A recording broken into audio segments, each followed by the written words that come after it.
ہمارے حضرت بہت استقامت والے تھے، لیکن پھر بھی فرماتے تھے کہ یہ اللہ کا فضل ہے کہ اللہ نے ہم پہ 5 نمازیں فرض کر دی، آپشنل نہیں رکھا۔ آپشنل ہوتی نا، اختیاری ہوتی تو شاید کوئی بھی نماز نہ ہوتی، ہم سے سوچتے ہی رہتے کہ چلو 5 نمازیں پڑھنا ثواب ہے تو پرسوں سے پڑھیں گے۔ اللہ نے ایسی فرض کی ہے کہ زمین آسمان ادھر سے ادھر ہو جائے، سفر میں ہو، حضر میں ہو، بیماری میں ہو، خوشی میں ہو، غم میں ہو، یہ نہیں چھوڑنی، ٹھیک ہے نا؟ تو مجبور ہیں بھائی، اللہ نے کہا کہ میں کوئی عذر مانوں گا ہی نہیں، سفر ہو کچھ بھی ہو پڑھنی ہے۔ ہم پہ ڈال دی جاتی کہ ٹینشن میں ہو تو چھوڑ دو، خوشی میں ہو تو پڑھ لو، تو ہم تو یہی سوچتے رہتے ہیں بھائی ابھی تھکاوٹ ہے، آج رات دیر سے سویا ہوں تو فجر میں اٹھ گئے تو نیند پوری نہیں ہوگی، تو ایسا کریں گے 11 بجے پڑھ لیں گے، یہی سوچتے رہتے۔ اللہ میاں نے کہا کہ رات دیر سے سو، جلدی سو، یہ تمہاری ٹینشن نہیں ہے، یہ تمہاری ٹینشن ہے، یہ میرا مسئلہ نہیں ہے۔ میں نے کہہ دیا ہے فجر کا مطلب فجر ہے، ظہر کا مطلب ظہر ہے، عصر کا مطلب عصر ہے۔ ابھی ہم امریکہ گئے نا تو جہاز جاتے ہوئے سورج کی سمت میں جا رہا ہوتا ہے، تو ایک نماز بھی نہیں آئی راستے میں۔ ہم نے ظہر پڑھ تو لی، لیکن نہیں بھی پڑھتے تو امریکہ پہنچ کے بھی مل جاتی، کیونکہ سورج کے ساتھ ساتھ چل رہے ہیں۔ واپسی پہ مخالف آ رہے ہیں تو ٹھکا ٹھک نمازیں آ رہی ہیں۔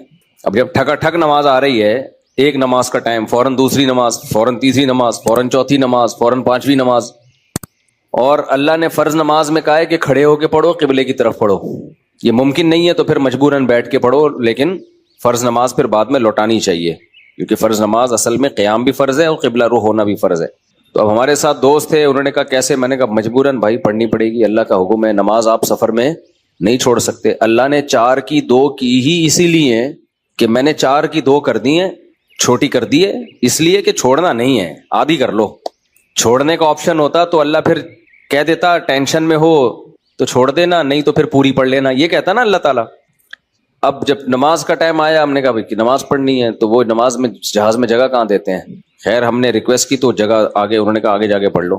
تو ہم نے کیا کیا، ہم نے کہا بھائی آج کل ایک ایپ آ رہی ہے جو لوگ جہازوں میں سفر کرتے ہیں، اس کا نام ہے حلال فری کر کے کچھ ہے، نام بھول گیا میں، بڑا زبردست نام ہے، آپ لوگ نوٹ کر لیں، وہ کبھی جہاز میں سفر ہو نا، حلال ٹرپ، یہ ایپ ڈاؤن لوڈ کر لیں اپنے موبائل میں، اور اگر ڈاؤن لوڈ نہیں ہو رہی تو ڈائریکٹ گوگل پہ بھی سرچ کی جا سکتی ہے، حلال ٹرپ گوگل پہ لکھیں تو وہ ایک ویب سائٹ آ جائے گی، وہ کھولیں، وہ آپ سے مانگے گا جہاز کے ٹائمنگ کیا ہے، کدھر سے کدھر جا رہا ہے، کیا تاریخ ہے، آپ اس میں ڈالیں گے، ٹھک کر کے وہ بتا دے گا کہ آپ کی جو گھڑی میں اس وقت ٹائم ہو رہا ہے اس کے مطابق فجر کتنے بجے، ظہر کتنے بجے، عصر کتنے بجے، مغرب کتنے بجے، عشاء کتنے بجے، اور اتنے بجے قبلہ کہاں ہوگا، اتنے بجے قبلہ جہاز میں کس سمت میں ہوگا۔ تو بڑی خاندانی ایپلیکیشن ہے، تو وہ آپ جیسے ہی ڈالیں گے ٹھک کر کے، تو ایک گھڑی آپ ایسی رکھیں جو چینج نہ ہو ٹائم اس کا۔ تو یہ خوب مسئلہ سمجھ لیں کہ جہاز میں آپ کو کھڑے ہو کر نماز پڑھنی ہے، اگر ممکن نہ ہو، اجازت نہ دیں، پھر مجبوراً بیٹھ کے پڑھیں، لیکن اس نماز کو لوٹا لیں۔ تو ہم نے تو کھڑے ہو کر اجازت مل گئی تھی، ہم نے کہا چلو پڑھتے ہیں۔ اس میں یہ آسانی ہے کہ ظہر اور عصر اکٹھی، لیکن کیسے اکٹھی؟ اس طرح سے اکٹھی کہ ہم نے دیکھا کہ ظہر کا ٹائم ختم ہو رہا ہے، فرض کریں 5 بجے ختم ہو رہا ہے، اور عصر کا ٹائم 5 بجے شروع ہو رہا ہے، تو ہم نے کیا کیا، وضو کر لیا، کیونکہ جہاز کے واش روم میں وضو کرنا بھی آسان کام نہیں ہے، تمیز سے وضو کیا کرو، وہاں پہ ایسا کیچڑ نہ کر دو کہ وہ بولیں نمازیوں پہ پابندی لگا دیں، اس میں وضو تمیز سے، پانی نہ گرے۔ میں تو وضو کر کے ٹیشو سے سب نیچے صاف کرتا ہوں، تاکہ کوئی نیا بندہ جائے نا، وہ یہ نہ کہے یہ مولویوں کی وجہ سے دیکھو کیچڑ کتنا ہو گیا، برا امیج نہ جائے، تو صاف ستھرا کر کے بالکل اس کو، کوئی بات نہیں، ہاتھ خراب ہو جائے گا اس کو دھو لو آرام سے، لیکن امیج اپنا خراب نہ کرو کہ یار یہ نمازی لوگ جب بھی جہاز میں آتے ہیں کیچڑ کر کے جاتے ہیں۔ ایک نے مجھے بتایا، پائلٹ نے، کہ ہم کہیں جا رہے تھے، کہیں اجتماع تھا، تو سارے نمازی بیٹھے ہوئے تھے جہاز میں، تو کہہ رہے جہاز کی حالت یہ ہو گئی تھی کہ جیسے کوئی تالاب بنا ہوا ہوتا ہے، سارے وضو کر کے آ رہے ہیں گیلے پاؤں کے ساتھ پورے جہاز میں، نا کہتے ہیں ایسا کیچڑ ہم نے زندگی میں کبھی نہیں دیکھا جہاز میں، تو کتنا برا امیج گیا نا۔ تو اس لیے صفائی ستھرائی کر کے ان کو لگے کہ کوئی بات نہیں یار، اگر یہ وضو کر بھی لیتے ہیں تو واش روم میں ذرہ برابر بھی گندگی نہیں ہوتی، تو صاف ستھرا کر کے نکلو باہر۔ اس بیان ابھی شروع کروں گا، لیکن یہ بھی ضروری بات ہے تاکہ جہازوں میں بھی نمازوں کا اہتمام کریں۔ اللہ کو نماز بہت زیادہ محبوب بھی ہے، اور اللہ کے ہاں جتنی ویلیو نماز کی ہے نا، اتنی کسی حکم کی نہیں ہے۔ اللہ نے نہیں چھوڑی ہے، میں نے دیکھا ہے لوگ جہازوں میں نمازیں گول کر رہے ہیں، ٹرینوں میں نمازیں گول کر رہے ہیں، شاپنگ میں نمازیں، ہو بھائی میدان جنگ میں اللہ کہہ رہا ہے، میدان جنگ میں کہ نہیں، اگر تم میدان جنگ میں کھڑے ہو کر پڑھ سکتے تو پیدل پڑھ لو, سواری پہ پڑھ لو, اے اللہ بعد میں پڑھ لیں گے نا, جنگ سے جب فارغ ہو جائیں گے پھر پڑھ لیں گے, ابھی کیا ٹینشن ہے. اللہ نے کہا ان الصلاۃ کانت علی المؤمنین کتابا موقوتا, نماز مومنین پر مقررہ اوقات میں فرض ہے, یہ نہیں ہے کہ بعد میں پڑھ لو. کتنے آرام سے کہتے ہیں بھی سفر میں ابھی کہاں جائیں کیا کریں. نہیں بھائی, نمازی آدمی زمین آسمان ادھر سے ادھر ہو جائے وہ کہتا ہے بھائی چھوڑنی نہیں ہے, کچھ بھی ہو جائے. آج نمازی بھی نمازی نہیں رہے ہیں. تو ہم نے یہ ضرور کیا کیونکہ اس میں وضو بہت مشکل کام ہے, تو اس میں پھر ہم نے یہ کیا کہ بھائی 5 بجے جیسے اپلیکیشن سے پتہ چل گیا شافی وقت کے مطابق 5 بجے ظہر قضا ہو رہی ہے, تو بھائی 4:45 پہ یا 4:50 پہ ہم نے ظہر پڑھ لی, قبلہ رخ کھڑے ہو کر 2 رکعت پڑھی ہیں. تھوڑی دیر میں عصر کا ٹائم ہو گیا, اسی وضو سے عصر نمٹا لی. سمجھتے ہو؟ تو یہ اس طرح سے نبی صلی اللہ علیہ وسلم نے نمازوں کو سفر میں جمع کیا ہے. اور یہ جو حدیث ہے نا جس میں آتا ہے نبی صلی اللہ علیہ وسلم نے بغیر کسی عذر کے سفر کے نمازیں اکٹھی پڑھی ہیں ظہر عصر کی, تو اس کا بھی یہی مطلب ہے. ایسے اکٹھی نہیں ہے کہ ظہر کو قضا کر دیا ہو یا عصر کو ظہر کے ٹائم پہ پڑھ لیا ہو, ورنہ پھر یہ جو آیت ہے حافظوا علی الصلوات والصلاۃ الوسطی, نمازوں کی حفاظت کرو خصوصاً عصر کی نماز کی, پھر اس کا مطلب کیا ہو گیا؟ اس کا تو پھر مطلب ہی نہیں بنتا کوئی. تو حدیث کی وہ تشریح کی جائے گی جو قرآن سے میچ کر رہی ہو. تو اس طرح سے پھر مغرب عشاء بھی ایسے پڑھ سکتے ہیں آپ. مغرب کو ڈیلے کر دیا, عام حالات میں یہ مناسب نہیں ہے, نبی صلی اللہ علیہ وسلم کا معمول نہیں تھا, لیکن کبھی کبھار کوئی عذر ہو تو اس طرح سے ڈیلے کیا جا سکتا ہے. تو مغرب کو تھوڑا ڈیلے کیا عشاء کے قریب. صحیح بخاری کی حدیث ہے, اس میں حضرت عبداللہ بن عمر نے اسی طرح جمع کیا ہے کہ مغرب پڑھی تلبث یسیرا, تھوڑی دیر ٹھہرے پھر عشاء پڑھ لی. تو اس سے پتہ چلتا ہے کہ جن حدیثوں میں آتا ہے اکٹھی پڑھی ہیں تو ان کا یہ مطلب ہے جو بخاری میں بیان. خیر ابھی یہ ٹاپک نہیں ہے کیونکہ لوگ کہتے ہیں کہ یہ لوگ حدیثوں کو نہیں مانتے, حدیثوں میں تو 2 نمازیں اکٹھی پڑھنے کا ہے. ہم مانتے ہیں اکٹھی, لیکن اکٹھی کا مطلب کیا ہے؟ تو خلاصہ یہ کہ کسی قیمت پہ بھائی نماز قضا بولو مت کرو. دیکھو بار بار ایک بات بیان کرتا ہوں, اللہ کے حکم میں آسانی ہے, لچک نہیں ہے. کیونکہ دنیا میں کوئی بھی قانون ساز اپنے قانون کو ہلکا نہیں سمجھتا. دنیا میں جو بھی حکومت ہوتی ہے قانون بنائے اور یہ کہے کہ یہ لازم ہے, اس کے بعد پھر وہ لازم نہ کرے, اور تو اس کا مطلب خود اپنے قانون کی ویلیو کو وہ ڈی ویلیو کر رہی ہے نا. یہی مطلب ہو گیا نا. دنیا میں کوئی یہ نہیں کرتا, تو اللہ قانون بنائے اور کہے کہ یہ فرض ہے, سفر میں بھی فرض ہے, حضر میں بھی فرض ہے, پھر اللہ کہ چلو میں نے کہہ تو دیا باقی تمہاری مرضی. نا نا نا نا نا نا, صحیح ہے, اللہ نے کہہ دیا اب ہے تو ہے, اب آپشنل نہیں ہے. رمضان کے بار بار میں بتاتا ہوں نا, روزے میں مزدور کو بھی روزہ رکھنا پڑے گا, کتنی سخت گرمی ہو, کیونکہ اللہ نے قانون بنا دیا بھائی بیماری میں سفر میں چھوڑ سکتے ہو, اس کا مطلب تیسرا کوئی عذر نہیں ہے, رکھنا پڑے گا. تو اس لیے جو فرائض ہے نا, واجبات فرائض, اس میں اللہ کے قانون آسان ضرور ہے, لچکدار نہیں ہے. جب ہے تو ہے. اسی میں ایک اور مسئلہ آ گیا عدت کا. کسی عورت کے شوہر کا انتقال ہو جائے, اللہ نے قانون بنا دیا, آسان قانون بنایا. زمانہ جاہلیت میں بہت مشکل تھا.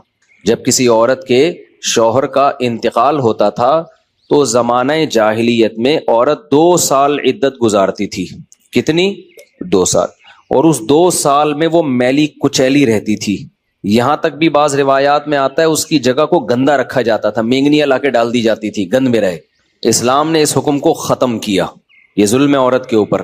اللہ نے حکم دیا 4 مہینے 10 دن بس, اور اس میں میلی کچیلی نہیں رہے گی, نہائے دھوئے, بس زینت اختیار نہیں کرے گی, زیور نہ پہنے, خوشبو کا استعمال نہ کرے, زینت اختیار نہ کرے, باقی نارمل رہے, گھر سے باہر نہ نکلے. وہ ایک صحابیہ نے نبی صلی اللہ علیہ وسلم سے اجازت چاہی کہ بھئی 4 مہینے 10 دن میں یوں کر لوں, میں فلانی جگہ چلے جاؤں. آپ نے فرمایا اللہ تعالیٰ نے تمہیں یہ آسانی دی ہے کہ وہ زمانہ جاہلیت کا حکم اللہ نے منسوخ کر دیا, اب اتنی آسانی دے دی, تو اب اس حکم کو فالو کرنا پڑے گا. اب آج کل خواتین کیا کرتی ہیں, شوہر کی ڈیتھ ہوئی, جو دیندار نہیں ہے ان کی تو بات ہی نہیں کر رہا نا, ان کی نظر میں تو عدت ودت کی کوئی 2 ٹکے کی حیثیت ہی نہیں ہے, وہ تو اس کو دقیانوسی حکام سمجھتی ہیں. لیکن جو دیندار ہیں وہ بھی بھائی, وہ ڈیتھ ہوئی, شوہر کا چہرہ دیکھنے کے لیے جا رہی ہیں ہسپتال, پھر وہ فلانے کے کام سے جانا ہے تو آج فلانے کے کام سے جانا ہے, تو آج یوں کرنا ہے, آج یہ کرنا ہے, یہ فلانے پورشن میں چلی جاتی ہوں, ماموں کے گھر جا کے عدت گزار لیتی ہوں. بھائی اللہ تعالیٰ نے جو عدت کے حکام دیے ہیں, شوہر کی ڈیتھ ہوتے ہی عورت کی عدت بولو شروع. اور عدت میں 2 کام لازمی ہیں, گھر سے نہیں نکلنا ہے, زینت اختیار نہیں کرنی. اب اس میں لوگ ہمیں تنگ کرتے ہیں، یار وہ چہرہ دیکھنے جانا چاہتی ہے ہاسپٹل میں، بھائی شوہر کو گھر لے آؤ، اگر بیوی نے اپنے شوہر کو دیکھنا ہے میت کو گھر لے آؤ، عورت نہیں روڈ پہ آ سکتی، جنازے کی چارپائی کے پیچھے پیچھے جا رہی ہوتی ہے گھر سے باہر نکل کے، پھر اللہ کو غضب آئے گا، جب میں نے ایک آرڈر دے دیا ہے اس کو ہلکا کیوں لے رہے ہو؟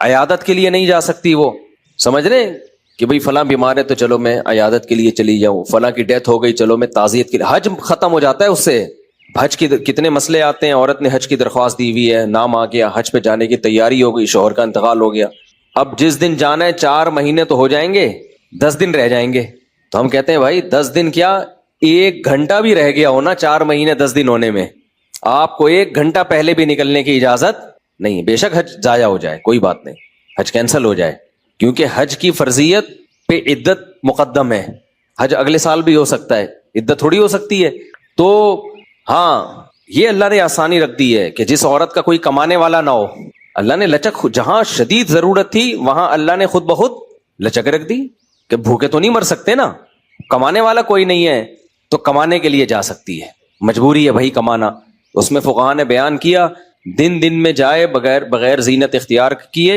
اور دن میں واپس آ جائے، اور صرف کمانے کی حد تک باہر نکلے، ادھر ادھر نہ جائے۔ اب اس میں خواتین یہ کیوں ایسے کیا، بھائی اللہ کا حکم ہے، اب اس میں آپ کو چونو چرا کی اجازت بولو نہیں ہے، بس آرڈر دے دیا۔ پھر اللہ نے یہ بھی حکم نازل کر دیا کہ اگر عورت پریگنینسی میں ہے تو بچہ ہوتے ہی اس کی عدت ختم ہو جائے گی۔ دیکھو ہمارے نبی صلی اللہ علیہ وسلم بھی اللہ کے آرڈر کے سامنے کیسے اپنی عقل نہیں استعمال کرتے تھے۔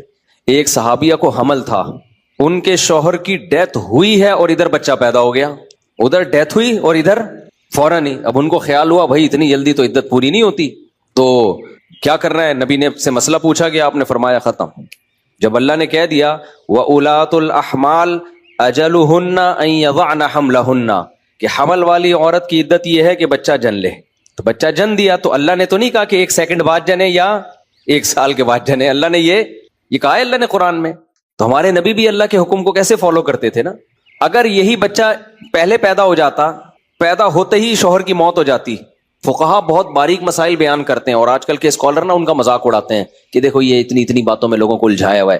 فقہا نے بیان کیا ہے کہ ادھر بچہ پیدا ہوا، کیونکہ ایسا ممکن ہے، قانون جب لکھا جاتا ہے تو امکان کو بھی لکھا جاتا ہے کہ ابھی آدھا بچہ پیدا ہوا ہے اور شوہر کی ڈیتھ ہو گئی تو کیا ہوگا۔ ایک ہے بچہ پیدا ہوتے ہی شوہر کی ڈیتھ ہو جائے، تو بچہ چونکہ پہلے پیدا ہوا ہے، شوہر کی ڈیتھ بعد میں ہوئی ہے، تو اب عدت کیا ہوگی، اب 4 مہینے 10 دن چلے گی۔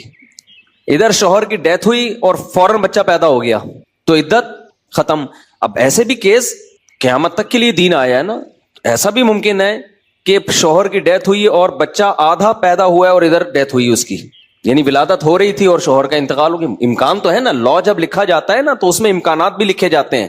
تو فقہا نے اس پہ بھی بحث کی ہے کہ اس صورت میں کیا ہوگا، یا عورت کنفیوز ہے، پتہ ہی نہیں چل رہا کہ جب اطلاع ملی ہے تو بچہ پیدا ہو چکا تھا یا نہیں ہوا تھا، اس کے بھی فقہا نے احکام لکھے ہیں۔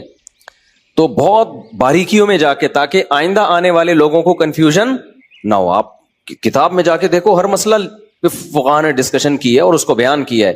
تو ذرا سے فرق سے عدت کا حکم چینج، لیکن کیوں اتنا احتیاط کیوں؟ بھائی اللہ کا جب لا ہے تو وہ 2 اور 2 4 کی طرح ہے، سمجھتے ہو گے نہیں سمجھتے ہو؟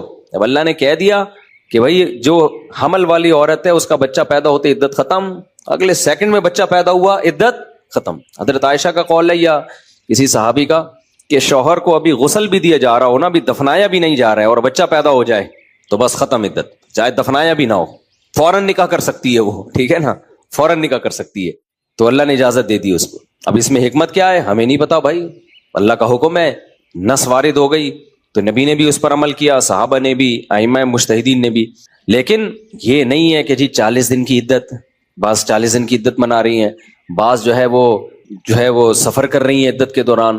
تو ہاں گھر اکیلا ہے، وحشت ہے اس میں، بہت زیادہ خوف ہے، کوئی خطرہ ہے چوری چکاری کا، تو مجبوری میں پھر وہ گھر چینج کر سکتی ہے، جیسے کوئی ایسی جگہ پہ رہ رہی ہو جہاں چور ڈاکوؤں کوئی ساتھ رہنے والا نہ ہو، وہ ایک الگ مسئلہ ہے۔ شوال کے 6 روزوں کی کیا فضیلت ہے؟ کیا شوال کے 6 روزے رکھنے سے پورے سال کے روزوں کا ثواب ملتا ہے؟ نبیل صاحب انڈیا سے۔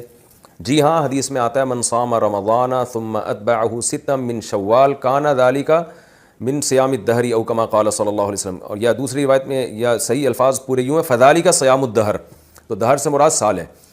تو آپ صلی اللہ علیہ وسلم نے فرمایا جس نے رمضان کے پورے روزے رکھے اس کے بعد پھر 6 روزے شوال میں اس نے رکھے اس کے بعد, تو فذالک صیام الدہر یہ پورے سال کے روزوں کے برابر ہے, تو اس کی بڑی فضیلت ہے, رکھنا چاہیے. شوال کے روزے الگ الگ رکھ سکتے ہیں کیا؟ شوال کے روزے اکٹھے رکھنا ضروری ہے یا الگ الگ بھی رکھ سکتے ہیں؟ عمر فاروق کراچی سے الگ الگ بھی رکھ سکتے ہیں. عمر فاروق صاحب اکٹھے ضروری نہیں ہیں. شوال کا روزہ دعوت کی وجہ سے توڑنا, میں نے شوال کا روزہ رکھا ہوا تھا, مجھے ایک دعوت پر بعض ساتھیوں نے کہا کہ نفلی روزہ توڑنا جائز ہے, میں نے توڑ دیا, کیا میرا یہ عمل صحیح تھا اور کیا مجھ پر قضا واجب ہے یا نہیں؟ محمد انور کراچی سے. بلا وجہ نفلی روزہ توڑنا بھی جائز نہیں ہے, لیکن اگر معقول وجہ ہو, جیسے دوستوں نے دعوت کی, اب آپ کا یہ ہے کہ اگر دعوت قبول نہیں کی وہ ناراض ہو جائیں گے, تو ایسی صورت میں آپ روزہ توڑ سکتے ہیں, لیکن بعد میں اس کی قضا کرنی پڑے گی, کیونکہ قرآن کہتا ہے یا ایھا الذین آمنوا لا تبطلوا اعمالکم, اپنے اعمال کو ضائع مت کرو. تو اب ایک دفعہ رکھ لیا تو اب اس کو ٹھیک ہے, کسی وجہ سے توڑ دیا تو اب بعد میں دوبارہ رکھیں اس کو, واجب ہے وہ. ایام 20 کے روزوں کی فضیلت, ایام 20 کے روزوں کی کیا فضیلت ہے؟ محمد ندیم کراچی سے.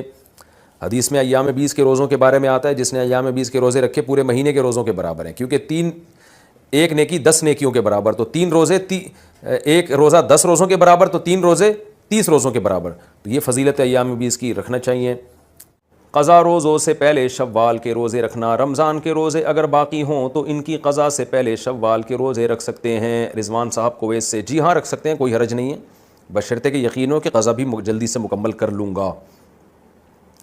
شوال کے روزوں میں قضا روزوں کی نیت کرنا, رمضان کے روزوں کی قضا شوال کے 6 روزوں یا ذی الحجہ کے 9 روزوں میں پوری کر سکتے ہیں. سیدہ فاطمہ کراچی سے, نہیں کر سکتے.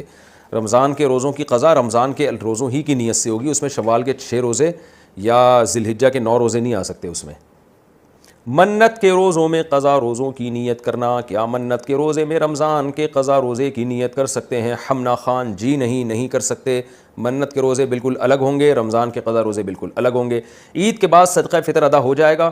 عید تک کوئی مستحق تلاش کرنے کے باوجود نہ ملے تو عید کے بعد ادا کرنے سے صدقہ فطر ادا ہو جائے گا. تنویر خان انڈیا سے, جی ادا ہو جائے گا, کوئی حرج نہیں ہے اس میں.